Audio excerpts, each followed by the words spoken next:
So hello, good evening everybody. My name is Shubham Jagdish and welcome back to the channel. So आज के video में हम class 12th commerce का chapter number 10 staffing लेकर आए हैं। इसके पहले के सारे वीडियोस मैंने अपलोड कर रखे हैं, आप प्लेलिस्ट पर जाकर चेक भी कर सकते हैं।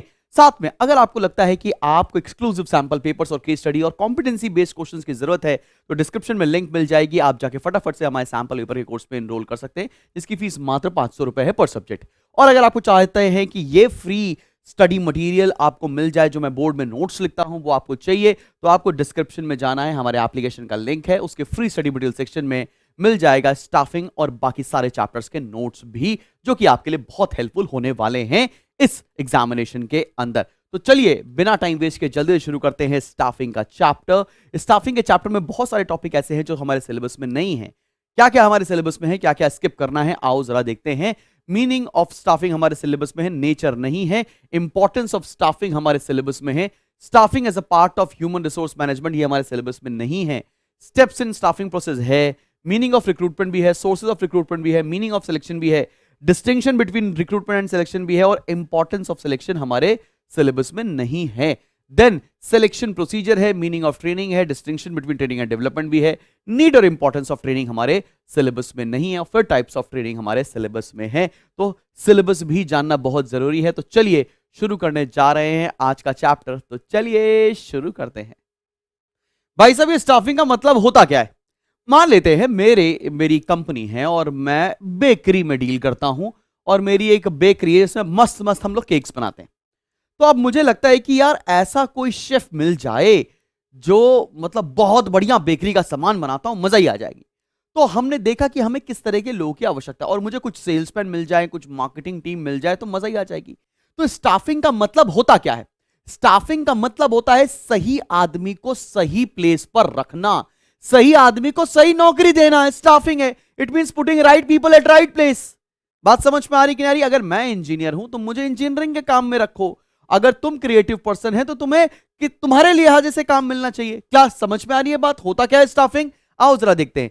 स्टाफिंग में be defined as the process of hiring and developing the required personnel to fill in various positions in the organization.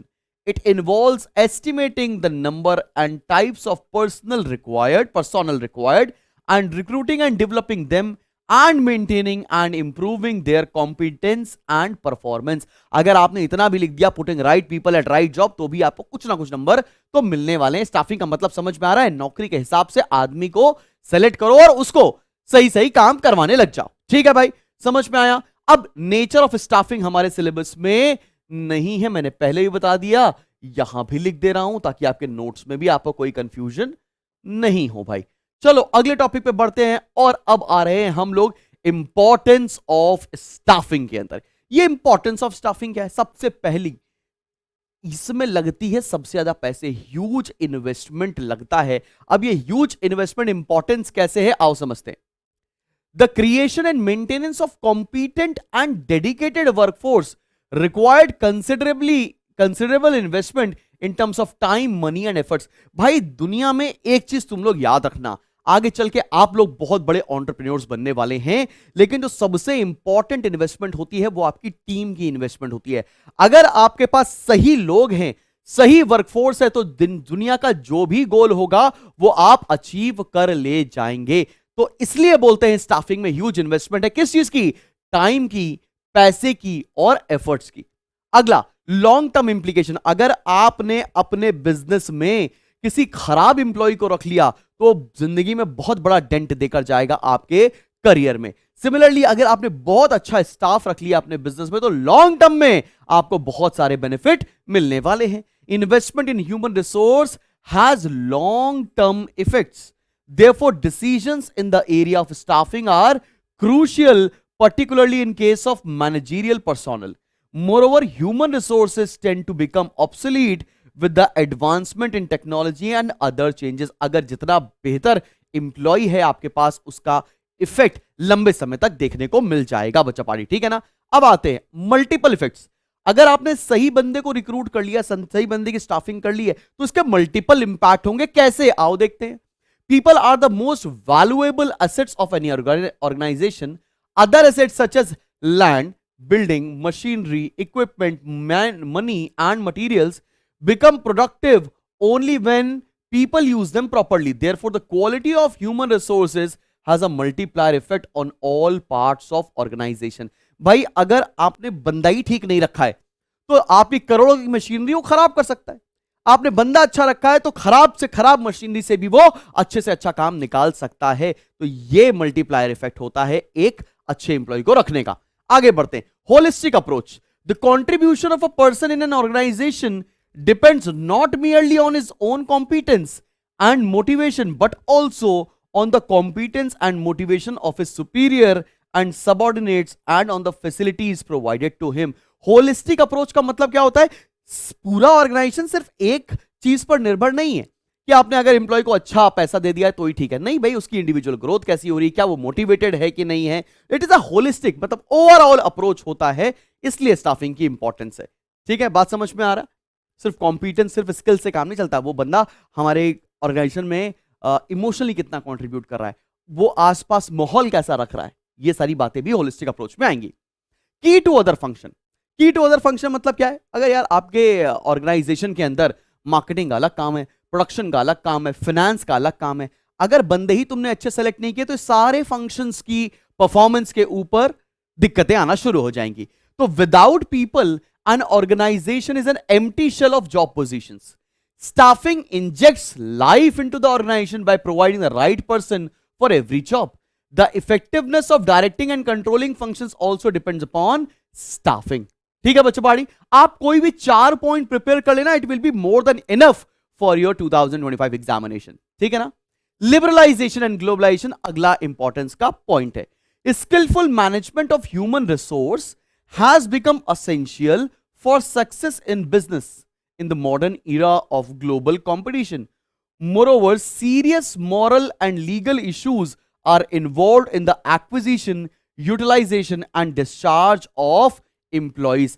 भाई देखो, लिबरलाइजेशन एंड ग्लोबलाइजेशन का इंपैक्ट आप समझिएगा कि यार अगर आपकी ऑर्गेनाइजेशन के अंदर बहुत स्ट्रिक्ट कंट्रोल है, rules and regulations is out नहीं है, तो हो सकता है जो रिक्वायर्ड पर्सोनल है वो आप बेहतर तरह से आपके ऑर्गेनाइजेशन में काम ना कर पाए. और आपको पता है कि आपके एम्प्लॉइज की ग्लोबल कॉम्पिटेंस होनी चाहिए, बिकॉज आज की डेट में बिजनेस का कंपटीशन मल्टीनेशनल कंपनीज के साथ है. तो आपको ह्यूमन रिसोर्स को कुछ इस सारी चीजों को दिमाग में रखते हुए रिक्रूटमेंट करना चाहिए. ठीक है ना भाई.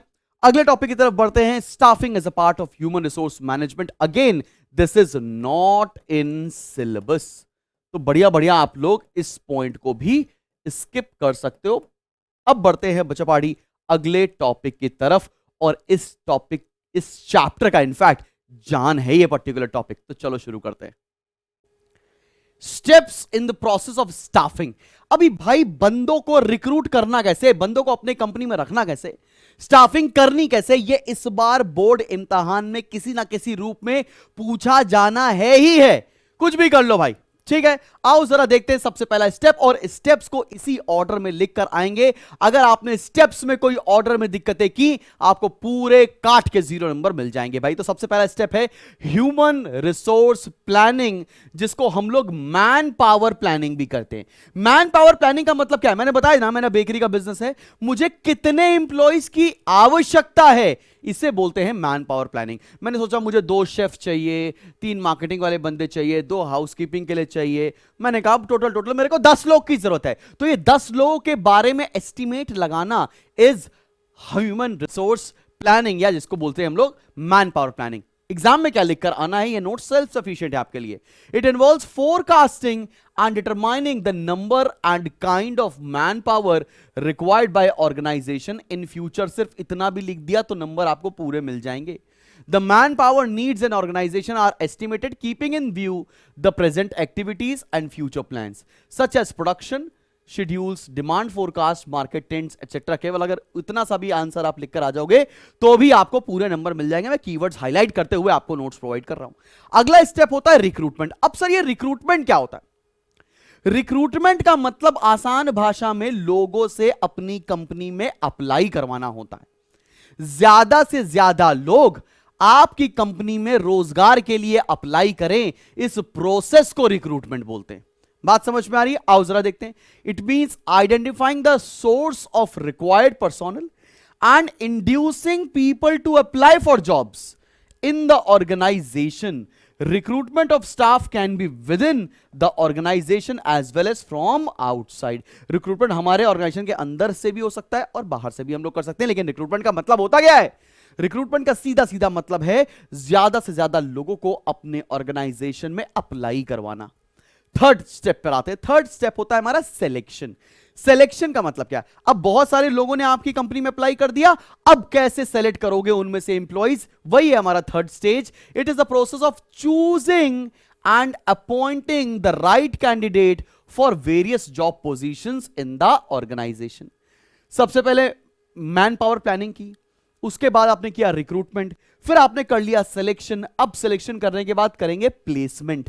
प्लेसमेंट में क्या होता है? आओ देखो। It implies putting the selected candidate on right jobs. An appropriate job is assigned to each selected person. After the selected candidate joins the organization, they are placed on appropriate jobs. Placement is the process of matching the candidate with the jobs in the organization. Placement का मतलब होता है putting right people exactly at the right job. जिस चीज के लिए, जिस position के लिए आपने किसी बंदे को सिलेक्ट किया है, उस पोजीशन पर उसको प्लेस करना, ये अगला स्टेप है। अब आते हैं फिफ्थ स्टेप की तरफ। फिफ्थ स्टेप है हमारा ओरिएंटेशन। ओरिएंटेशन समझते हो आप लोग क्या होता है? ओरिएंटेशन मतलब पहले पहले दिन आप आए हैं, आपका हालचाल होगा, सारी चीजों से मिलवाया जाएगा, आपके कलीग से मिलवाया जाएगा, कहां पर आपको बैठना है, किस जगह आपको काम करना है, ये सारी बातों को आपको बताना ओरिएंटेशन कहलाता है। आओ देखते हैं। It is the process of introducing and familiarizing new appointed candidate with their jobs, work groups and organization, so that they may feel at home in the new environment. It is a process of socialization. बात समझ में आ रही है? ऐसा भी आप लोग college में पहुंच जाओगे, कॉलेज के अंदर पहुंचते ही तुम्हारा फ्रेशर्स पार्टी होती है, वो काइंड ऑफ ओरिएंटेशन होता है। आगे बढ़ते हैं, अगले स्टेप पर आते हैं। सिक्स्थ है ट्रेनिंग एंड डेवलपमेंट। ये अगला स्टेप है। Training these involves improving the job knowledge, skills and attitudes of the employees on a regularly basis so that they may perform their jobs efficiently. Training देना कि आपको machinery कैसे इस्तेमाल करनी है and so on and so fourth. तो तुम्हें यहां तक की बात समझ में आ गई होगी। तो ये था हमारा स्टेप्स इन स्टाफिंग प्रोसेस। अब एकदम बेहतरीन टॉपिक की तरफ बढ़ने जा रहे हैं, जिसका नाम है रिक्रूटमेंट। तो चलिए शुरू करते हैं। चलो भाई देखते हैं रिक्रूटमेंट क्या होता है।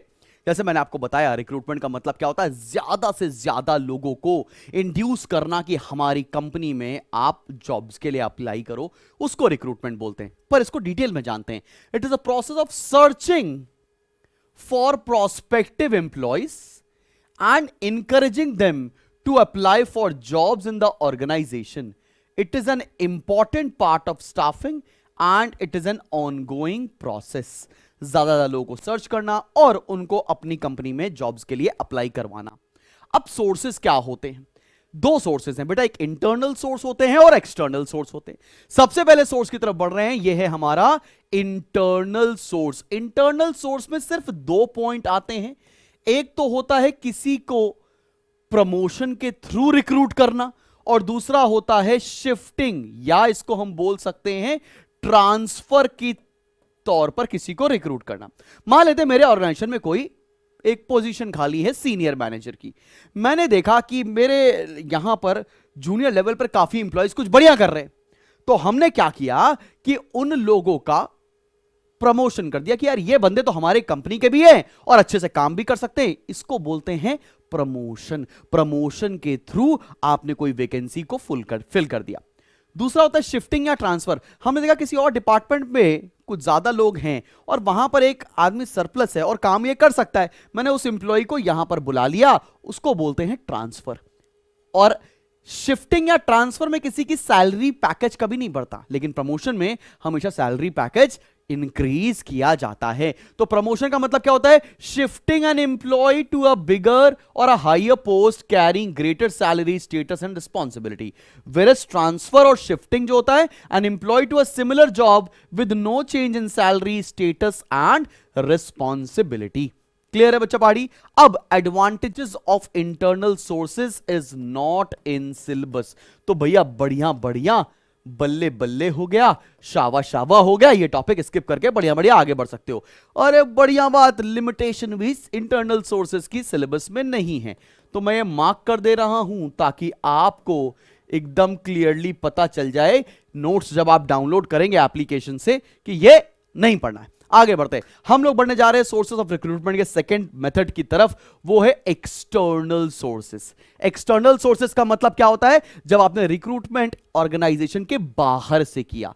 सबसे पहला क्या होता है? सबसे पहला है एडवर्टीजमेंट। एडवर्टीजमेंट मतलब कहां एडवर्टीजमेंट आएगा? एडवर्टीजमेंट में आएगा न्यूज़पेपर में, जर्नल्स में, टेलीविजन में। Is a common method of encouraging people to apply for jobs. Whenever an organization wants to inform the public about job vacancy, it can issue an advertisement. कई बार आपने newspaper में खोला हो तो classified के page पर आता है कई बार कि सेल्समैन की आवश्यकता है, अकाउंटेंट की आवश्यकता है, इस तरह करके आपको बहुत सारी नौकरियों के बारे में पता चल जाता है। तो एडवर्टीजमेंट पहला तरीका है रिक्रूटमेंट करने का, एक्सटर्नल सोर्स में पहला तरीका। दूसरा क्या है? Employment exchange. भाई ये सरकारी संस्थाएं होती हैं, एम्प्लॉयमेंट एक्सचेंज, ये आपकी डिटेल ले लेती हैं और अगर आपकी एजुकेशन क्वालिफिकेशन से सिमिलर कोई नौकरी मिलती है तो आपको उसके बारे में इंफॉर्म कर दिया जाता है और आप वो नौकरी में जाकर अप्लाई कर सकते हो। Employment exchange register the names of job seekers and maintain records of their qualifications, experience etcetera. Employers inform these exchanges about the vacancies. ठीक है ना? ये सरकारी संस्थाएं होती हैं जहां पर आपकी क्वालिफिकेशंस, एक्सपीरियंस, ये सारी चीजें नोट कर ली जाएंगी। इनफैक्ट सीवी रख लिया जाएगा और अगर आपके उनके पास कोई जॉब अपॉर्चुनिटीज आती हैं तो आप तक इंफॉर्मेशन आ जाएगी। अगला तरीका होता है एजुकेशनल इंस्टीट्यूशन और जिसे हम लोग बोलते हैं कैंपस रिक्रूटमेंट। ये सबसे अच्छा तरीका माना जाता है। कल की डेट में आप सारे बच्चों भी आईएम जैसे कॉलेज में पढ़ रहे होगे, एसआरसीसी जैसे कॉलेज में पढ़ रहे हो, टेंशन मत लो, उसके लिए भी मैं प्रिपेयर करवाऊंगा आपको। ठीक है ना? वहां जाओगे तो वहां पर आपको कैंपस सिलेक्शन होता है। कैंपस सिलेक्शन मतलब क्या होता है? कंपनीज आपके ही कैंपस में आएंगी और आपको जॉब ऑफर्स देकर जाएंगी, बढ़िया बढ़िया। उसे बोलते हैं हम लोग recruitment through campus placement या educational institutions. Jobs in the industries have become technical and complex. Therefore, many organization approaches colleges, technical institutes and management schools to fill up the positions. They conduct interviews in these institutions and shortlist candidates. आगे बढ़ते हैं, placement agencies, personal. आजकल बहुत सारी placement agencies हैं। ये private sector होता है जो आपको आपके एक्सपीरियंस के हिसाब से जॉब अपॉर्चुनिटीज ऑफर करता है। For recruiting senior executives and technicians a placement agencies may be hired. These agencies are specialist and they serve as intermediaries between the organization and the applicants. These agencies receive requisitions from client companies, advertise job vacancies and receive applications. तो ये placement agency भी आज की date में बहुत ज्यादा है, बहुत फेमस भी है एक तरीका। अगला है कैजुअल कॉलर्स या इसको बोलते हैं वेटिंग लिस्ट। ये क्या होता है? Persons in need of jobs visit offices of well-known companies to find out if jobs are available. Such unsolicited candidate can be useful source. Therefore, a waiting list of such applicants may be prepared for use in future.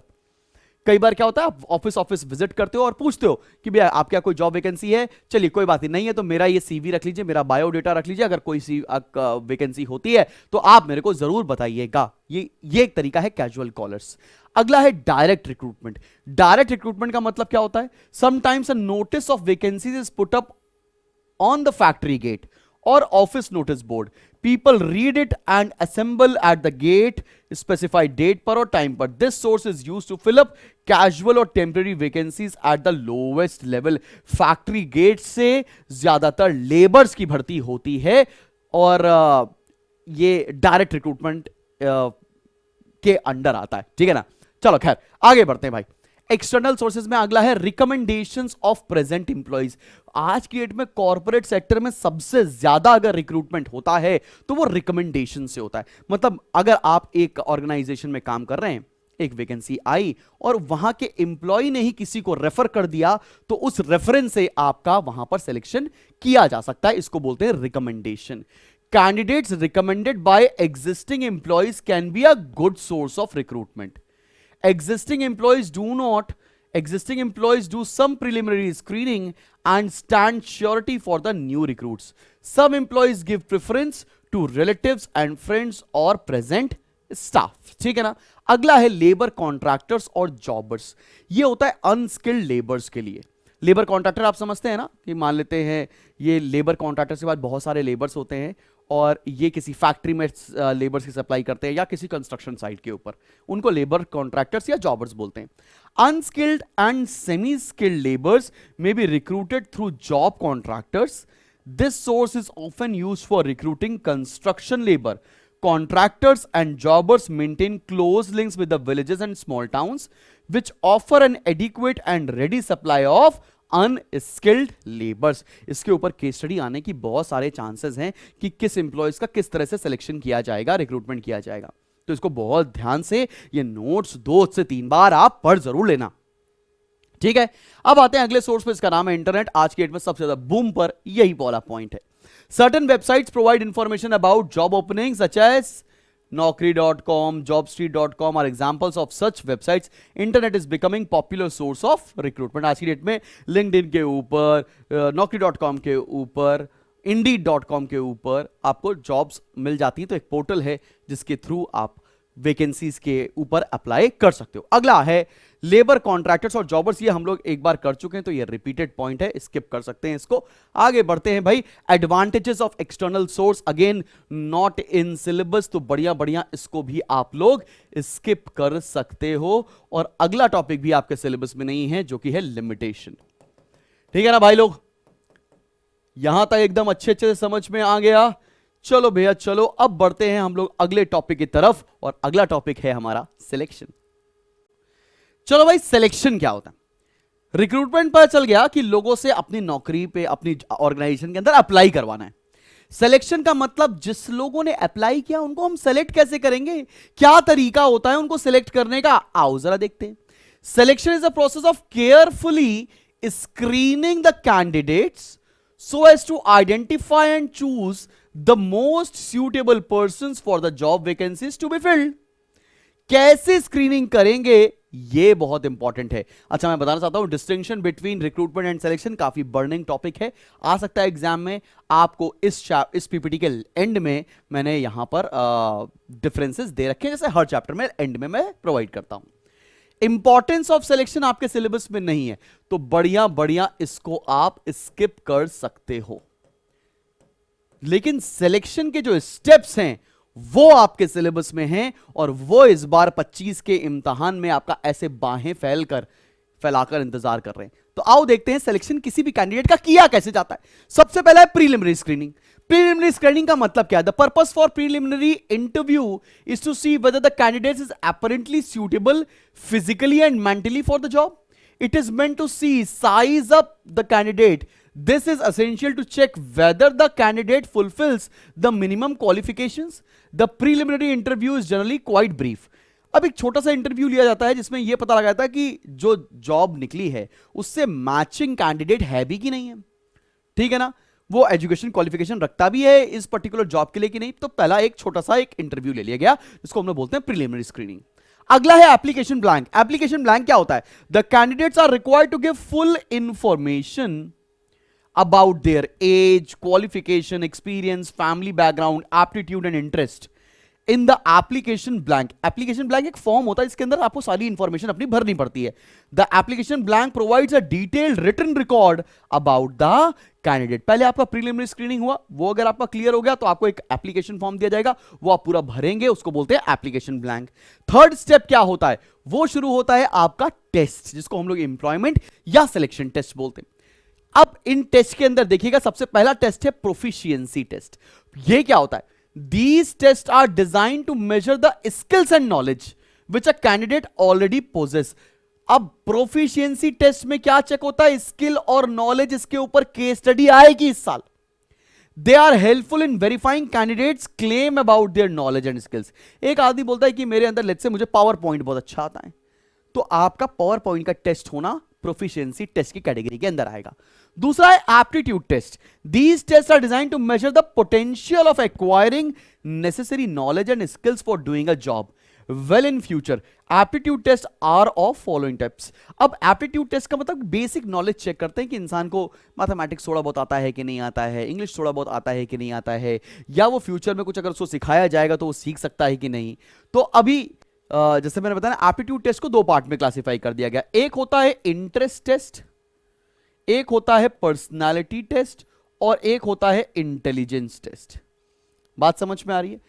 Interest test में क्या होता है? It seeks to measure a person's interest in a particular kind of work.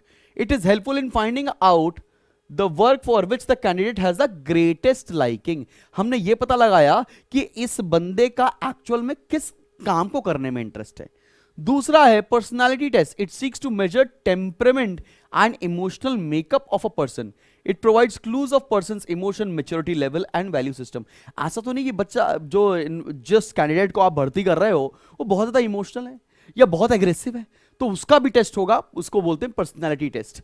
फिर intelligence test. It seeks to measure the person's mental alertness in terms of reasoning, comprehension, memory capacity और etcetera etcetera. तो तुमको ये भी समझ में आ गया aptitude test को कितने पार्ट में क्लासिफाई किया गया है।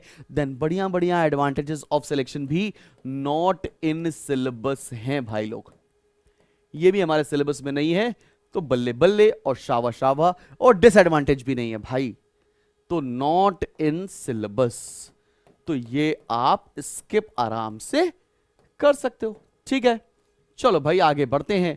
और अगला स्टेप जो होता है, तो मैंने पहला स्टेप क्या किया, सबसे पहले हम लोगों ने प्रीलिमिनरी स्क्रीनिंग की। उसके बाद हमने क्या किया, उसका हम लोगों ने एप्लीकेशन ब्लैंक किया।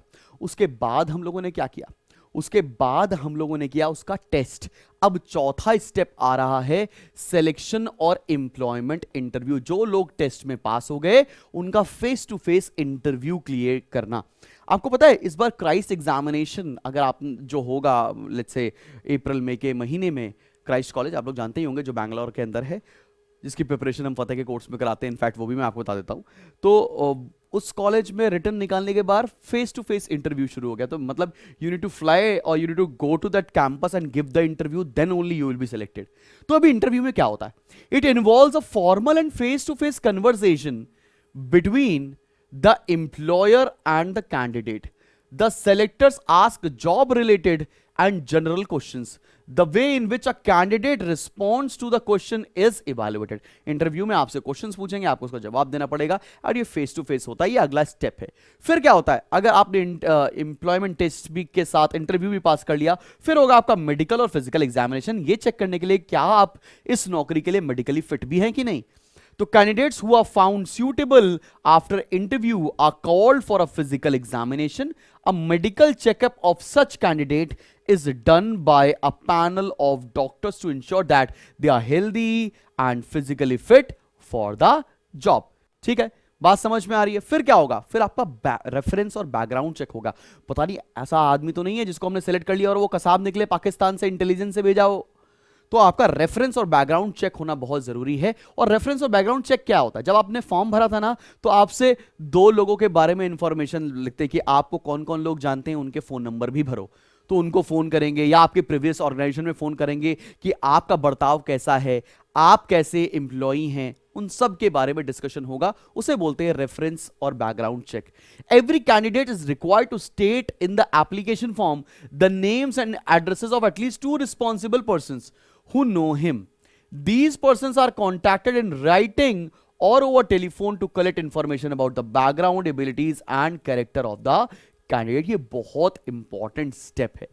जब यहां तक सब कुछ क्लियर हो जाएगा, देन आपको फाइनल अप्रूवल या जॉब ऑफर मिल जाएगा। The candidates who are found suitable after the medical checkup and background investigation are formally appointed by issuing appointment letters to them.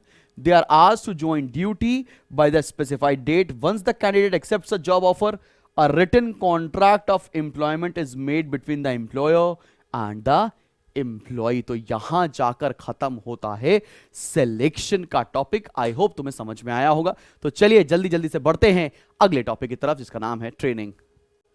चलो भाई देखते हैं ये ट्रेनिंग क्या होता है। ट्रेनिंग इस बला का नाम है। ट्रेनिंग का मतलब होता क्या है, ट्रेनिंग मतलब होता है process of improving the job. एक सेकेंड बच्चे पाड़ी, process of improving the job knowledge and skills of employees so as to enable them to perform well. It is an organized systematic activity wherein people acquire knowledge and skills for doing a specific job. It is a two-way process because there must be a someone to learn and someone to teach. अभी होता क्या, training का मतलब है क्या, training मतलब आपकी skills को और इंप्रूव करना, ठीक है ना, कि आप बेहतर तरीके से काम कर सकें, इसी को बोलते हैं हम लोग ट्रेनिंग। जो सबसे इंपॉर्टेंट टॉपिक है ट्रेनिंग में जो आपके पेपर में आने वाला है वो है टाइप्स ऑफ ट्रेनिंग। अब भाई देखो, distinction between training, education and development मैंने एंड में बताया है, ठीक है। ट्रेनिंग और एजुकेशन तो सिलेबस में नहीं, ट्रेनिंग एंड डेवलपमेंट सिलेबस में है, ठीक है, तो आप लास्ट में देख सकते हैं। नीड फॉर ट्रेनिंग है नहीं, इंपॉर्टेंस ऑफ ट्रेनिंग में सिलेबस में नहीं है, और बेनिफिट्स भी नहीं है क्या, और यहीं से आपका एक क्वेश्चन बाहें फैलाकर इंतजार कर रहा है बोर्ड इम्तिहान में, ठीक है। टाइप्स ऑफ ट्रेनिंग देखते हैं। सबसे पहली ट्रेनिंग है ओरिएंटेशन ट्रेनिंग। अब ये ओरिएंटेशन ट्रेनिंग क्या होती है? इंडक्शन और orientation training seeks to adjust newly employed appointed employees to the work environment, ठीक है ना। Every new employee needs to made fully familiar with his job, his superiors and subordinates and with the rules and regulations of the organization। मैंने आपको सिखाया था जब नया employ appoint होकर आता है तो सबको उससे मिलवाते हैं, किस जगह काम करना है, कौन कौन सी सीट है आपकी, वो सबको इंडक्शन जिसे बोलते हैं, इसे बोलते हैं ओरिएंटेशन ट्रेनिंग, ठीक है। इसको इंडक्शन के भी नाम से जाना जाता है, तो कभी कंफ्यूज मत होना अगर आपसे इंडक्शन पूछ लिया है तो, ठीक है। फिर आते हैं जॉब ट्रेनिंग के ऊपर। It refers to the training provided with the view to increase the knowledge and skills of an employee for improving performance on the job.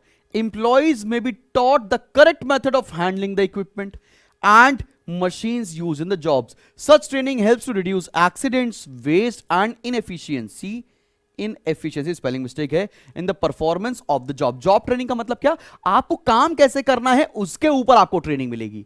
आपको मशीन्स कैसे हैंडल करनी है, क्या चीज यूज करनी है, क्या चीज यूज नहीं करनी, इससे एक्सीडेंट्स को मिनिमाइज किया जा सके, उसको बोलते हैं हम लोग जॉब ट्रेनिंग। तीसरा है safety training which is very much related to job training. Training provides to minimize accidents and damage to machinery is known as safety training. It involves instructions in the use of safety device है ये, safety devices and safety consciousness. तो safety training specially दी जाती है कि accidents ना हो पाए ऑर्गेनाइजेशन के अंदर। फिर आता है प्रमोशनल ट्रेनिंग। प्रमोशनल ट्रेनिंग का मतलब क्या है? It involves training of existing employees to enable them to perform higher level jobs. ये क्या है? Perform higher level jobs.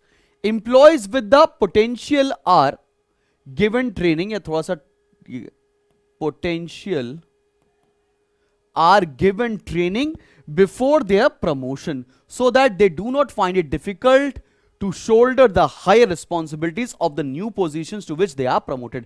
अब एक एम्प्लॉय का प्रमोशन किया जा सके, एक एम्प्लॉय को जूनियर लेवल से सीनियर लेवल पर कैसे लाया जा सके, उसके लिए जो ट्रेनिंग दी जाती है उसको बोलते हैं हम लोग प्रमोशनल ट्रेनिंग। उसको तैयार किया जाता है नई रिस्पॉन्सिबिलिटीज के लिए।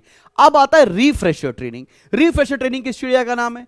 When existing technique becomes obsolete due to the development of better techniques, employees have to be trained in the use of new methods and techniques।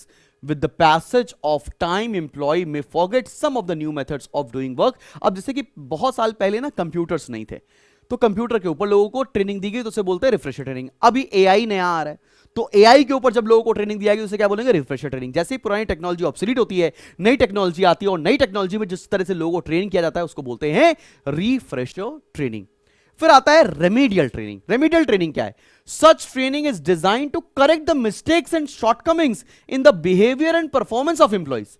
The problem of employees are explained in private their mistakes and need to reform their behaviour. अब कुछ लोगों से हर गलतियां भी होंगी organisation में, उस गलतियों को दोबारा ना दोहराया जाए उसके ऊपर जो ट्रेनिंग दी जाती है उसे बोलते हैं हम लोग रेमेडियल ट्रेनिंग। अब दो डिफरेंसेस आपके सिलेबस में है, ट्रेनिंग और डेवलपमेंट का, वो मैंने यहां दे दिया है, और रिक्रूटमेंट और सिलेक्शन का, ये आप एक बार रीड कर सकते हैं, बिकॉज मैंने आपको बताया है डिफरेंसेस को एक बार आपको रीड करना है और आप आराम से पूरा पूरा सिलेबस कर पा रहे होंगे। छोटा सा चैप्टर था जो जल्दी से हम लोगों ने खत्म कर लिया है। अब आएगा अगला वीडियो डायरेक्टिंग के चैप्टर का। Till then keep smiling and keep learning. और अगर आपको एनरोल करना है सैंपल पेपर में तो डिस्क्रिप्शन में लिंक है या आपके स्क्रीन के ऊपर एक नंबर फ्लोट हो रहा है, आप दोनों में से किसी भी तरीके से जाकर एनरोल कर सकते हैं। And wish you all the best. मिलते हैं बहुत जल्दी एक नेक्स्ट वीडियो के साथ। Till then keep smiling and keep learning.